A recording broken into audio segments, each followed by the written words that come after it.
अस्सलाम वालेकुम। क्या हाल है दोस्तों? सब ठीक ठाक हैं? उम्मीद करता हूँ कि सब ठीक ही होंगे। इंशाल्लाह इंशाल्लाह इंशाल्लाह। ये शेंजन वीज़े का जो फॉर्म होता है ना, वो कैसे फिल करना है? होता तो वैसे टिपिकल ही है, लेकिन मैं आपको इस वक्त आज जो फॉर्म फिल करके दिखाऊंगा ना, वो है इटली का। ये इटली के लिए शेंजन वीज़े का फॉर्म है, जो कि तकरीबन 3 सफ़ों पे मुश्तमिल होता है। ठीक है। इसको वर्ड बाय वर्ड कैसे फिल करना है और किन किन चीज़ों का आपने ख्याल रखना है, वो मैं आपके साथ सारी शेयर करूँगा। उम्मीद करता हूँ आप लोगों को मेरी वीडियो पसंद आएगी। तो दोस्तों, जैसे वो झूठ बोलते हैं ना सारे वीडियो को आखिर तक देखना, आखिर में पता की बात बतानी है, वैसे होती कोई नहीं है। मेरी वीडियो को लाइक और सब्सक्राइब जरूर करना आपने, शेयर भी कर देना अगर पसंद आए। ठीक है। अगर अच्छी ना लगे तो कमेंट भी कर दिया करो, टेंशन नहीं लेनी किसी की। अच्छा, मैं चेक कर रहा था। चलो, ये जो फॉर्म है ना, ये तो हम सऊदी अरब से फिल कर रहे हैं ना, तो सऊदी अरब में जो पाकिस्तानी रहते हैं उनके लिए। तो पाकिस्तान में फॉर्म कैसा है? पाकिस्तान के फॉर्म में और सऊदी अरब के फॉर्म में कोई ज़्यादा फ़र्क नहीं है, डिट्टो सेम है। मैं पाकिस्तान की भी चेक लिस्ट ले आया हूँ, ताकि आपको ये शुबा ना रहे कि मैंने सऊदी अरब का कुछ बताया और पाकिस्तान का कुछ बताया। ठीक है। उम्मीद करता हूँ इंशाल्लाह इंशाल्लाह आज की जो ये वीडियो बना रहा हूँ आपके लिए बहुत ही यूज़फुल होगी। और वो भाई जो घबराते हैं, डरते हैं खुद फॉर्म फिल करने से, तो इंशाल्लाह वो खुद फॉर्म फिल कर सकेंगे। बहुत ही आसान प्रोसेस होता है। प्रोसेस इसका यूं होता है कि अगर आपने तुर्की इटली के लिए अप्लाई करना है ऑनलाइन, ऑप्शन ऑनलाइन भी है, लेकिन बेसिकली हम यहाँ पे अपॉइंटमेंट लेते हैं। सबसे पहले हमने अपॉइंटमेंट लेनी है। हमें अपॉइंटमेंट कब की मिल रही है? अपॉइंटमेंट जो आजकल रश की वजह से 1 से 2 महीने ताखीर की मिल रही है। आज मैं चेक कर रहा था, 2 महीने फुल बुक है। 2 महीने इटली के टोटल बुक हैं, कोई अपॉइंटमेंट नहीं मिल रही। ठीक है। आप जब अपॉइंटमेंट ले लेंगे ना, इन बातों का आपने ख़ास ख्याल रखना है कि फॉर्म फिल करते वक्त अपने पास सारी चीज़ें रखनी है, ताकि कोई मुश्किल ना हो फॉर्म फिल करते हुए। ठीक है। उसमें ज़रूरी चीज़ें क्या हैं? सबसे पहली चीज़ है आपका पासपोर्ट, फिर आपका अकामा। आपका अकामे की जो एक्सपायरी डेट है वो लिखनी है आपने। फिर आपके पास होटल की बुकिंग होनी चाहिए। होटल की बुकिंग जहां आप ठहरेंगे, इटली में जिस भी सिटी को आप विज़िट करेंगे ना, उस सिटी के होटल की बुकिंग चाहिए आपको। और जो बाकी चीज़ें चाहिए वो जब ये फॉर्म फिल कर रहा हूँगा ना, उसमें साथ साथ मैं बताऊँगा। तो शुरू करते हैं अल्लाह का नाम लेके कि इटली का फॉर्म कैसे फिल करना है। इटली का फॉर्म आपको VFS की साइट से मिल जाता है, आप वहाँ से भी डाउनलोड कर सकते हैं। या आप वैसे अगर लिखें ना, Italy form for tourist visa from Riyadh, तो आपको वैसे ही आ जाएगा, गूगल के ऊपर मिल जाएगा, बड़ी इजीली मिल जाएगा। अगर ना मिल रहा हो किसी को, मुझे मैसेज कर दें, मैं इंशाल्लाह वो भी उसको सेंड कर दूँगा। ठीक है। तो ये है फॉर्म, ये मैंने फिल किया हुआ है। मैं आपको डिट्टो वही चीज़ बताऊंगा जो मैंने इस पर लिखी हुई है। ठीक है। चलो जी, अल्लाह का नाम लेके शुरू करते हैं। सबसे पहले जो इसके अंदर नंबर्स हैं, मैं नंबर्स पढ़ता जाऊंगा, ताकि आप भी जब फिल करो ना, आप भी उन नंबर्स को फॉलो करना, तो आप भी उसको फिल कर देना। नंबर वन पे ये कहता है सर नेम, फैमिली नेम। ये आपने पासपोर्ट से टैली करना है। ठीक है। आपका सर नेम जो भी होगा आपने वो लिखना है। नंबर 2 है सर नेम एट बर्थ। ये भी पासपोर्ट पे लिखा होगा, आपने डिट्टो वही लिखना है। नंबर 3 इसकी है फर्स्ट नेम, जो आपका पहला नाम है ना, आपने वो वाला इधर हर्फ लिखना है। ये सारा फॉर्म आपने कैपिटल वर्ड्स में फिल करना है। कैपिटल वर्ड्स, PDF का ये फॉर्म होता है, आपको ये कैपिटल्स वर्ड में फिल करना है। नंबर 4 पे वो ये कहता है डेट ऑफ बर्थ। आपने अपना जन्मदिन लिखना है, पैदाइश का दिन लिखना है, ਜਦੋਂ ਤੁਸੀਂ जम्मे गए सो। 5वां नंबर आ गया, ਵਿੱਚ छोड़ा शुगर मेला भी करांगे आपा, किते बोर ही ना हो जियो। 5वां आ गया जी प्लेस ऑफ बर्थ, जिथे जम्मे गए सो, मतलब उस शहर का नाम आपने वो मेंशन करना है। छठा आ गया कंट्री ऑफ बर्थ, पाकिस्तान के अलावा अगर आप कहीं पैदा हुए थे आपने वो जगह लिख दी, ठीक है। डेट ऑफ बर्थ मैंने अपनी लिख दी, प्लेस ऑफ बर्थ मैंने अपना लिख दिया। 6 में आ गया कंट्री ऑफ बर्थ, पाकिस्तान था, पाकिस्तानी लिख दिया। नंबर 7 है इनका करंट नेशनैलिटी, हमारी करंट नेशनैलिटी है पाकिस्तानी, आपने पाकिस्तानी लिखना है। उसके नीचे लिखा हुआ है nationality at birth if different, अगर आप बाज बच्चे होते हैं, माँ बाप लेट्स सपोज उनके फ्रांस में रहते थे, फ्रांस में बच्चा पैदा हुआ, पाकिस्तान शिफ्ट हो गए, पाकिस्तान से अप्लाई कर रहे हैं इटली के लिए, तो इधर आपने, क्योंकि वो फ्रांस में पैदा हुआ इसलिए उसकी नेशनैलिटी फ्रांस की होगी, तो आपने उसका यहाँ पे ये लिख देना है, अगर वो बच्चा खुद कर रहा है फिर, ठीक है। आप कर रहे हैं, आप तो ऑब्वियसली पाकिस्तान में पैदा हुए हैं। ये जस्ट इन्फॉर्मेशन, एक जनरल सा क्वेश्चन है, आपको खुद भी इसका पता होगा। नंबर 8 पे वो पूछता है जी आपका सेक्स, आप मेल है फीमेल है, आपने उसके ऊपर राइट या सर्कल लगा देना रेड कलर का। नंबर 9 में वो आपके बारे में पूछता है कि आप शादीशुदा हैं, कुंवारे हैं, रंडवे हैं, जो भी हैं, आपने वो लिखना है। नंबर 10 आ गया। नंबर 10 में कहता है in the case of minor surname. अच्छा, नंबर 10 जो उनसे है ना, ये बच्चों के लिए, मैं जहाँ भी गया हूँ अकेला गया हूँ, तो इसलिए ये नंबर 10 जो है ना, मैंने इसको ब्लैंक छोड़ दिया, ठीक है। नंबर 11 कहता है national identity number where applicable, national identity number कोई नहीं है मेरा, ठीक है, मैंने उस पर लिख दिया नॉट एप्लीकेबल। नॉट एप्लीकेबल लिखना N/A, नॉट एप्लीकेबल लिख देना आपने। नंबर 12 में आ गया आपका टाइप ऑफ ट्रैवल डॉक्यूमेंट, यानी यहाँ पे जो आपके पास सफरी जवाज होता है जिसे हम कहते हैं पासपोर्ट, यहाँ पे लिखा होगा ऑर्डिनरी पासपोर्ट। आपने, अगर आपके पास ऑर्डिनरी पासपोर्ट है तो आपने उसके ऊपर दायरा लगा देना। नंबर 13 पे आ जाते हैं। नंबर 13 जी कहता है number of travel document. Number of travel document का मतलब ये है कि जो पासपोर्ट है ना आपका, आपने उसका नंबर लिखना है। नंबर 14 पे आता है डेट ऑफ इशू, पासपोर्ट की जो डेट ऑफ इशू है ना, आपने वो लिखनी है। नंबर 15 पे आ जाता है वैलिड अनटिल, पासपोर्ट की जो आखिरी तारीख है ना, वो आपने लिखनी है। और नंबर 16 है इशूड बाय पाकिस्तान, ठीक है, यहां तक समझ आ गई होगी इंशाल्लाह। नंबर 17 है, नंबर 17 कहता है applicants house address and email address. Applicant जो दरखास्त जमा करा रहा है, जो ये फॉर्म फिल कर रहा है, उसका घर का पता क्या है। तो वो जो सऊदी अरब में लोग रहते हैं ना, उनको बहुत अब बेहतर पता होगा कि नेशनल एड्रेस, यहाँ पे आपने नेशनल एड्रेस लिखना है, कंपनी का पता नहीं लिखना। याद रखें, नेशनल एड्रेस आपका नेशनल एड्रेस एक बना हुआ है, आपने वो यहाँ पे लिखना है, कॉपी पेस्ट कर देना। उसके आगे ही 17 नंबर के आगे ही टेलीफोन नंबर लिखा है, आपने यहाँ पे सऊदी अरब का टेलीफोन नंबर लिखना है। नंबर 18 आ जाता है। नंबर 18 पे वो ये कहता है residence in a country other than the country of current nationality. यहाँ पे आप रह रहे हैं ना, अपने कंट्री के अलावा जहाँ पे आप रह रहे हैं ना, क्या वहाँ पे आपके पास उसी 18 के नीचे लिखा हुआ है रेजिडेंस परमिट और इक्विवेलेंट। रेजिडेंस हमारे पास परमिट है, हमारे पास अकामा है, तो मैं यस के ऊपर गोल दायरा बना के आगे अकामा लिख दूंगा, खाली जगह है, और उसके आगे लिखा हुआ है अकामे का नंबर। मैं अपने अकामे का नंबर लिख दूंगा और उसकी आखिरी तारीख, जो मेरा अकामा एक्सपायर कब हो रहा है।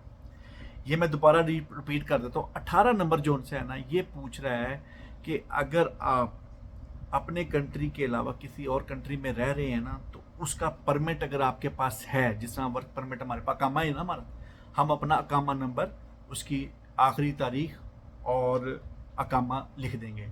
ये पहले अकामा लिखना है, फिर उसके बाद उसका नंबर लिखना है, और फिर आपने उसकी आखिरी तारीख लिखनी है अकामे की। नंबर 19 पे पूछता है जी करंट ऑक्यूपेशन। आपके अकामे पे जो आपका प्रोफेशन है, जो पेशा लिखा हुआ है ना, आपने वो यहाँ पे लिखना है। और एक बात याद रखें, वो लोग जो हुनरमंद हैं इंजीनियर्स हैं, डॉक्टर्स हैं, डिप्लोमा होल्डर्स हैं और कोई भी हुनरमंद है, इसका सऊदी इंजीनियरिंग काउंसिल से इसको एक सर्टिफिकेट मिलता है। उस सर्टिफिकेट पे जो प्रोफेशन लिखा हुआ है ना, वही प्रोफेशन आपने इस पे लिखना है।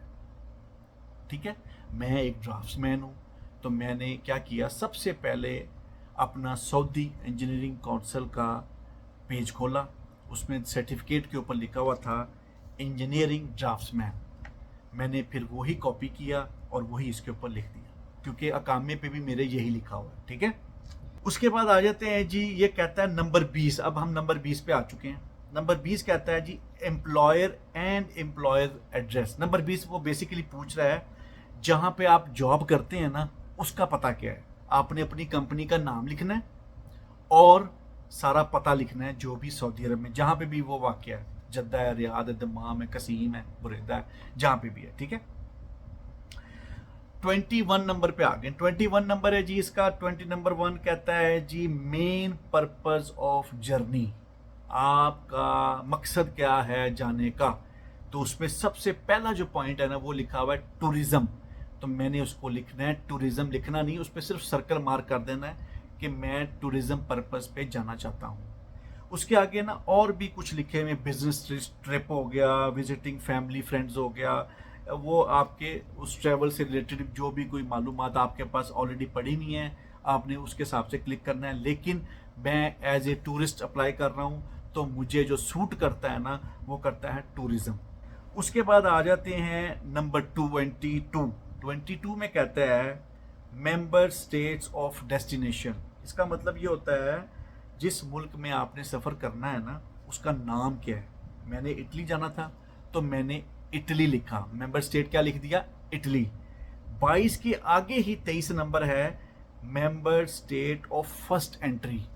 इटली में कहाँ जाना है, मिलान जाना है, रोम जाना है, पीसा जाना है, वेनिस जाना है, सिसली जाना है। जिस इटली के जिस शहर पे भी जाना है ना, आपने उसका नाम लिखना है नंबर 23 में। दोबारा रिपीट करता हूँ, नंबर 22 में आपने इटली लिखना है, नंबर 23 में आपने उस शहर का नाम लिखना है जहाँ पे आपने लैंड करना है, आपकी फ्लाइट है। अच्छा, अब आगे आ जाती है नंबर 24। नंबर 24 कहता है जी नंबर ऑफ एंट्रीज रिक्वेस्टेड। आपने कितनी दफ़ा रिक्वेस्ट करनी है कि आप इटली जा सकते हैं। मिसाल के तौर पे इधर लिखा हुआ है सिंगल एंट्री, फिर इधर लिखा हुआ है 2 एंट्रीज, फिर इधर लिखा हुआ है मल्टीपल एंट्रीज। मैंने जब भी क्लिक किया है ना, मैंने मल्टीपल पे किया। क्यों, जे उन्होंने नहीं ना देना तो सिंगल ते भी नहीं देना, तो जे देना तो फिर मल्टीपल भी दे देना। ठीक है, इसलिए अल्लाह को जो भी मंगो ना, तो खुला मंगया करो, अल्लाह मियाँ मल्टीपल लवा दे, तो मल्टीपल इंशाल्लाह लग जाएगा। फिर आ जाता है जी 25 कहता है जी duration of the intent stay और transit indicate number of days. यानी आपने कितने दिन उस मुल्क में रहना है, आपने कितने दिन उस मुल्क में रहना है। तो वो मैंने यहाँ पे मैंने 5 दिन के लिए जाना है, तो मैंने 5 दिन लिख दिया उसके अंदर। हमने 25 नंबर कंप्लीट कर लिए हैं पहले पेज के। अब हम आ जाते हैं दूसरे पेज पे। साथियों, समझ आ रही है आपको, उम्मीद करता हूँ। लाइक शेयर बनता है, थलो टैप भी बनता है, उंगलियां पीट करने लग जाएंगी तड़ी। अच्छा जी, बेसिकली मैंने ना टिकटॉक भी ऑन किया हुआ, मैं कहा चलो यार साड़ी भी रेटिंग बढ़ जाए। अच्छा, 26 नंबर पे आ जाते हैं। 26 नंबर ये कहता है Shenzhen visa issue during the past 3 years. आपको पिछले साल 3 सालों में कभी शेंजन वीज़ा मिला है? अगर नहीं मिला तो नो, अगर मिला है तो यस। अगर यस मिला है तो फिर उसमें वो पूछता है आपको अगर उसकी वैलिडिटी पता है। हर वीज़े पे ना लिखा होता है ये वीज़ा आज की डेट से फलानी डेट तक कारआमद है, तो आपने वो डेटें लिख देनी इधर और कुछ नहीं लिखना। ठीक है, नंबर 27 पे आ जाते हैं। वो कहता है जी फिंगरप्रिंट्स कलेक्टेड प्रीवियसली। क्या आपके पहले फिंगरप्रिंट्स हो चुके हैं? अगर हो चुके हैं तो आपने यस लिखना है, अगर नहीं तो नो लिखना है। उसी के अंदर नंबर 27 के अंदर ही वो पूछता है आपको जो एक वीज़ा मिला था ना, शेंजन वीज़ा, उसका एक नंबर होता है। अगर आपको उसका नंबर भी याद है तो आप वो नंबर भी लिख सकते हैं इधर, ठीक है। शेंजन वीज़े का नंबर लिखते हैं। नंबर 28 आ जाती है entry permit for the final country of destination. इसका मतलब ये होता है वापस जो असी आना है ना, ठीक है, उसका परमिट किधर है, वो हमारा एग्जिट री एंट्री पेपर जो सा होता है ना, वो हमने साथ अटैच करना है। इसलिए यहाँ पे कुछ नहीं लिखना, खाली छोड़ दें। दोबारा रिपीट करता हूँ, नंबर 28 पे कुछ नहीं लिखना। मैंने रिपीट भी कर दिया था, लिखा क्या हुआ ये ना हो कि, क्योंकि बाज़ दफ़ा क्या होता है एम्बेसी ना अपना फॉर्म थोड़ा सा ऊपर नीचे करती है, कोई चीज़ें ऐड करती है, तो ये ना हो कि आप मेरे नंबर पर जिस तरह मैं सीक्वेंस में बता रहा हूँ वैसे वैसे लिख कर दो। मैं आपको उसके अंदर लिखा क्या वो भी बता रहा हूँ, वो भी गौर से आपने सुनना है। नंबर 28 पे लिखा हुआ है entry permit for the final country of destination where applicable. मैंने यहाँ पे कुछ नहीं लिखना क्योंकि मेरा अकामा अटैच होगा, sorry exit re-entry attach होगा, ठीक है। नंबर 29 आ जाती है। नंबर 29 पे आ जाती है intent date of arrival in the Schengen area. मैंने कब यहाँ से टेक ऑफ करना है, मैंने वो डेट लिखनी है। नंबर 30 पे आ जाता है इंटेंट डेट ऑफ डिपार्चर। मैंने इटली से वापस कब आना है, मैंने वो डेट लिख देनी है। और साल के तौर पे आपको बताने के लिए लिखा हुआ है जी 29 पे इंटेंट डेट ऑफ अराइवल। मैंने यहाँ पे 22/8/2024 लिख दिया।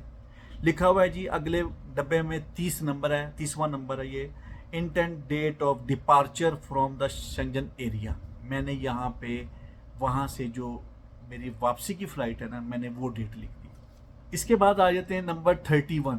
नंबर 31 है जी surname and first name, surname and first name of the inviting person in the member state, if not applicable name of hotel temporary accommodation in the member state. यानी कि आपको अगर कोई बंदा invite कर रहा है उसका नाम लिखना है, अगर नहीं कर रहा तो उसमें लिखा हुआ है या फिर होटल का नाम लिखना है।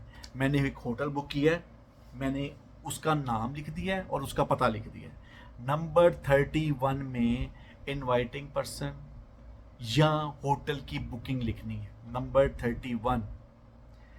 उसी के नीचे लिखा हुआ है एड्रेस एंड ईमेल। जिस होटल का हम नाम और एड्रेस लिखेंगे ना, उसी का ईमेल और फ़ोन नंबर भी नीचे लिख देंगे, ठीक है। नंबर 31 के नीचे ये लिखा हुआ है। नंबर 32 है जी, वो कहता है जी name and address of the inviting company.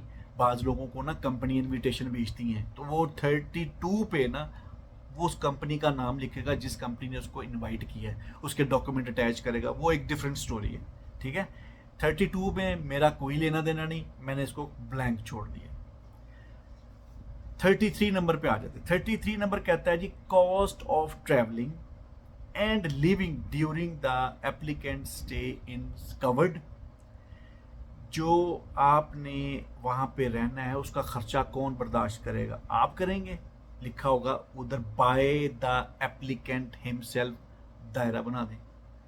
नीचे लिखा हुआ है आपके पास क्या क्या है, आपने वहाँ पे क्या क्या लेके जा रहे हैं, तो आपने वहाँ पे दायरा लगाना कैश पे लेके जा रहे हैं, और आपने नीचे लिखना क्रेडिट कार्ड। इन 3 चीज़ों पे, किस पे, मैं अपना खर्चा खुद करूँगा, मेरे पास पैसे भी हैं और मेरे पास क्रेडिट कार्ड भी है, इस पे तीनों पे आप दायरे लगा देंगे। नंबर 34 लिखा हुआ personal data of the family member who is in a European country और शेंजन कंट्री और चेक रिपब्लिक, नॉट एप्लीकेबल। नंबर 34 से मेरा कोई लेना देना नहीं है, नॉट एप्लीकेबल लिख देंगे, ठीक है। लो अभी अब आखिरी सफ़ा आ गया, नंबर 35। नंबर 35 है जी family relationship with any European country में कोई भी फैमिली रिलेशनशिप है, नॉट एप्लीकेबल, कुछ नहीं लिखना आपने। नंबर 36 प्लेस एंड डेट 0, कुछ नहीं लिखना, ब्लैंक छोड़ दें। अब आगे आ जाता है जी हल्फनामा, I am aware that the blah blah blah blah blah, कुछ नहीं लिखना, छोड़ दें। आखिर में पेज के आखिर में लिखा हुआ है प्लेस एंड डेट। इसका मतलब ये है आपने रियाद लिखना है और जिस दिन आपकी अपॉइंटमेंट है ना वो डेट लिखनी है और उसके आगे सिग्नेचर कर देने। बस आपका फॉर्म अल्हम्दुलिल्लाह फिल हो चुका है। अब आपने इसको दोबारा आराम से खोल के प्रिंट करके इसको एक दफ़ा रिव्यू कर लेना है कि कहीं गलती तो नहीं होगी मेरे से, कोई स्पेलिंग मिस्टेक या पासपोर्ट या मोबाइल नंबर या ईमेल एड्रेस या घर का पता। आप इसको आराम से बैठ के फिक्स कर लें। जब ये आप शेंजन कंट्री का पेपर फिल कर लेंगे, उसके बाद आ जाती है डॉक्यूमेंटेशन। डॉक्यूमेंटेशन में हमें क्या क्या चाहिए वो मैं अभी आपको बताता हूँ। डॉक्यूमेंटेशन में हमें याद रखें, जब भी आप किसी मुल्क के लिए अप्लाई करते हैं ना, उनका अपना एक क्राइटेरिया होता है, चेकलिस्ट होती है। चेकलिस्ट का मतलब ये होता है, उन्होंने एक आपको पेपर दिया होता है इस तरह, बाद में बड़ा अच्छा डिज़ाइन किया होता है, बाद में सिर्फ पॉइंट्स लिखे होते हैं, ठीक है। एक चेकलिस्ट होती है, वो बड़ी अच्छी चीज़ होती है। पहले मुझे भी नहीं समझ आती थी, घबराता था मैं, कहा यार इन्नी बड़ी इंग्लिश लिखी है कौन पढ़े। लेकिन घबराने की कोई लोड़ नहीं, टेंशन नहीं लेनी, आप टेंशन देनी। हाँ, इसमें लिखा होता है जी कि आपने ना जो जो डॉक्यूमेंट्स एम्बेसी कह रही है ना, अगर वो कलेक्ट कर लिए उस पर टिक करते जाएं ताकि आपकी टेंशन कम हो जाए। अच्छा जी, नंबर 1 चेकलिस्ट नंबर 1। अच्छा, ये जो चेकलिस्ट है ये पाकिस्तानी है, ये चेकलिस्ट पाकिस्तानी है। ऑलमोस्ट सऊदीया की भी सेम है, इसलिए आप परेशान ना होना, और डॉक्यूमेंट सेम ही है, ठीक है। नंबर 1 पे कहता है कि जो फॉर्म आपने फिल किया है ना, एक वो हो गया, मैंने इसको टिक कर दिया। Short stay visa application form, हमने अभी ये जो फॉर्म मैं दिखा देता हूँ आपको, ये जो फॉर्म फिल किया है ना, ये नंबर 1 हो गया।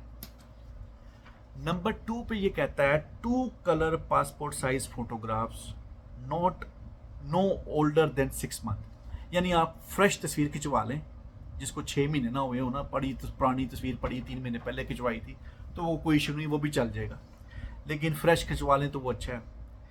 आपने 2 तस्वीरें, शेंजन कंट्री के एक क्राइटेरिया है, जब आप तस्वीर खिंचवाने जाएंगे ना, आपने उसे कहना है जी मेरी तस्वीर खींच दें शेंजन वीज़े के लिए, वो खींच देगा। नंबर 3 कहता है जी 3rd कंट्री नेशनल रिजाइडिंग इन पाकिस्तान मस्ट। अच्छा, अगर पाकिस्तान से कोई आउटसाइडर अप्लाई कर रहा है ना, तो वो नंबर 3 में ना उसके डॉक्यूमेंट्स मांग रहा है। ये हमारे लिए नहीं है। पाकिस्तान में कोई मिसाल के तौर पे अफ्रीकी मुल्क से कोई आया हुआ है, उसने पाकिस्तान से इटली जाना है, तो वो इटली वाले कहेंगे तो जो तुम जहाँ पे रहते हो ना, पाकिस्तान में रहते हो, वहाँ पे कोई डॉक्यूमेंटेशन तुम्हारी हुई वो भी हमें दो। नंबर 4 आ गया जी आपका पासपोर्ट।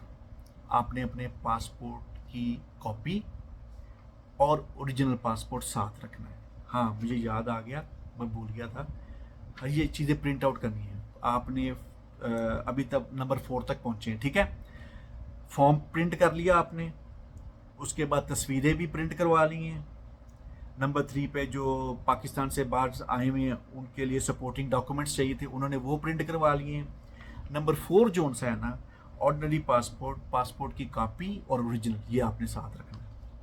नंबर 5 आ गया है जी, if you have been refused a visa by embassy of high commission in the last 2 years, written explanation। ये पाकिस्तानियों के लिए, सऊदी अरब में नहीं है।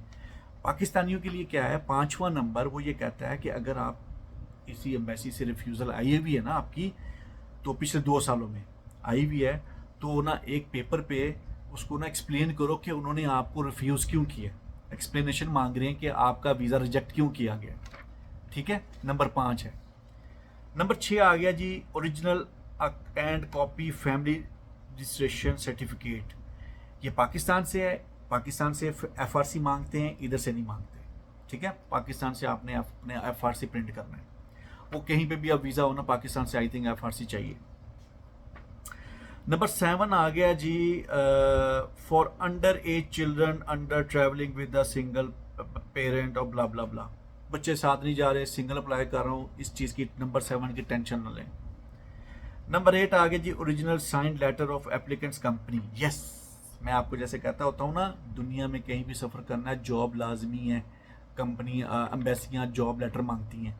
नंबर 8 में वो कह रहा है कि जहाँ आप जॉब करते हैं ना, एक कंपनी का लेटर चाहिए हमें, कंपनी लेटर साइन करके देगी, ठीक है। नंबर 9 आ गया जी, copy of flight booking original. अगर आप बुकिंग नहीं देनी, फर्स्ट टाइम अप्लाई कर रहे हैं ना, आप ऐसा करें 100% पेड बुकिंग देनी है आपने, कंफर्म टिकट देनी है आपने। यानी ये थोड़ा सा रिस्क होता है, कंफर्म टिकट दें, अल्लाह करेगा इंशाल्लाह वीज़ा लगेगा। ठीक है, मैंने आज तक ना वो डमी टिकट नहीं दी, लेकिन इस दफ़ा डमी टिकट देनी है क्योंकि टिकटें बहुत महंगी हैं। नंबर 10 में आ गया जी, अकोमोडेशन प्रूफ, होटल की बुकिंग। याद है ना, हमने फॉर्म पे लिखा है, होटल का नाम लिखा है ना, ये वही प्रिंट करके आपने रखना है। नंबर 11 पे कहता है ट्रैवल इंश्योरेंस, वो नेट से भी मिल सकती है आपको। पाकिस्तान में इंश्योरेंस का इतना अच्छा निज़ाम नहीं है, आप नेट से प्रिंट कर लेना। सऊदी अरब में जो बंदा इंश्योर्ड है ना, वो अपनी कंपनी से कह दे तो उसको इंश्योरेंस लेटर मिल जाता है। ठीक है। नंबर 12 आ गया जी, copy of your national ID card. पाकिस्तानियों के लिए उनका शनाख्ती कार्ड नंबर, और सऊदी अरब में जो पाकिस्तानी रहते हैं उनका अकामा। याद रखना, अकामे की ट्रांसलेशन करवानी है आपने, अकामे की ट्रांसलेशन करवानी है, और आपने गोल्ड अकामा भी प्रिंट करवाना है। गोल्ड अकामा पता है ना, अफसर से डाउनलोड होता है, वो भी प्रिंट करवाना है। नंबर 13 पे आ गया जी, supporting documents of personal income. Supporting documents जो से है ना, सपोर्टिंग डॉक्यूमेंट्स, उनमें आपने ले लेना है एक बैंक स्टेटमेंट ले लेनी है, और अपने वीज़ा कार्ड की फ़ोटो कॉपी ले लेनी है। ठीक है, वो करवानी है। इसके बाद जी कुछ भी नहीं, कुछ भी नहीं है। अल्हम्दुलिल्लाह सारे डॉक्यूमेंट्स कंप्लीट हो गए हैं, फॉर्म भी कंप्लीट हो गया है, अपॉइंटमेंट की डेट आने वाली है। अल्लाह के हुक्म से अपॉइंटमेंट के वक्त जाएं। इंटरव्यू पाकिस्तान में पता नहीं होता कि नहीं होता, या वो एतमाद वाले इसको फॉर्म को सबमिट करते हैं। फॉर्म शॉर्म अपनी दी गई डेट पे जमा करवा के आएँ। इंशाल्लाह वीज़ा लगेगा। वीज़ा लगने की कुछ शर्तें होती हैं, वो मैं लाख दफ़ा बता चुका हूँ। आप मेरी वीडियो देखें, आपको उसमें पता लग जाएगा। अभी वीडियो काफ़ी लंबी हो गई है, 27 मिनट्स हो गए, कोई इतनी देर देता नहीं वो, वरना मैं आपको बता देता कि ट्रैवल प्लान किसे कहते हैं। इंशाल्लाह ट्रैवल प्लान अगली वीडियो में बता दूंगा। ठीक है, तो दोस्तों ये था बहुत ही आसान तरीका खुद फिल करने का फॉर्म, कि आपने फॉर्म कैसे फिल करना है शेंजन कंट्री इटली के लिए, पाकिस्तान से और सऊदी अरब से। कोई मुश्किल नहीं है, बहुत ही आसान है। अल्हम्दुलिल्लाह आप सब कुछ ये खुद कर सकते हैं बजाय किसी एजेंट को पैसे देने के। इसलिए किसी चीज़ की ज़रूरत हो, आप लोरी मुंडे को, अपने भाई को याद करें। अल्लाह के हुक्म से हर भाई का जवाब देता हूँ। नहीं यकीन तो यूट्यूब पर जाके देख लें। आप लोग मेरी प्लीज़ वीडियो को लाइक, सब्सक्राइब, शेयर ज़रूर किया करें। मैंने अपनी ज़ात के लिए नहीं मैं कहता, सिंपल सी बात है, आप लाइक करेंगे, शेयर करेंगे, मेरा वॉच टाइम कंप्लीट नहीं हो रहा। अल्लाह के हुक्म से आप लोगों की तावन से ना अभी तक 1800 घंटे हो गए हैं, 4000 आवर्स चाहिए। तो इंशाल्लाह जैसे ही वो कंप्लीट होंगे आमदन शुरू हो जाएगी। जैसे ही आमदन शुरू होगी इंशाल्लाह आपको वीडियो नज़र आना शुरू हो जाएगी कि गरीब मस्कीन बंदों में मैं चैरिटी किस तरह कर रहा हूँ। आपको इंशाल्लाह मैं वो वीडियो शेयर किया करूँगा। ठीक है, मेरा मेन पर्पस जो सा है कमाई का, वो यही है कि जो भी इनकम आएगी अल्लाह के हुक्म से वो गरीबों के साथ शेयर होगी। ठीक है, मैं आपको ये नहीं कर रहा कि यार ताड़ी मेहरबानी मेरा हौसला बद देगा। सिंपल जी गल है, तुम वीडियो देखोगे मेरे अकाउंट 'च पैसे वड़ जाने, मेरे अकाउंट 'च पैसे इधर से गए, इधर से उधर से दूसरे हाथ से इंशाल्लाह गरीबों को चले गए। दुआओं में याद रखिएगा, कोई भी मुश्किल हो लोरी मुंडे को उसी वक्त मैसेज करें, इंशाल्लाह आपको जवाब देगा। बाकी please again request, like, share, subscribe जरूर करें। पाकिस्तान जिंदाबाद।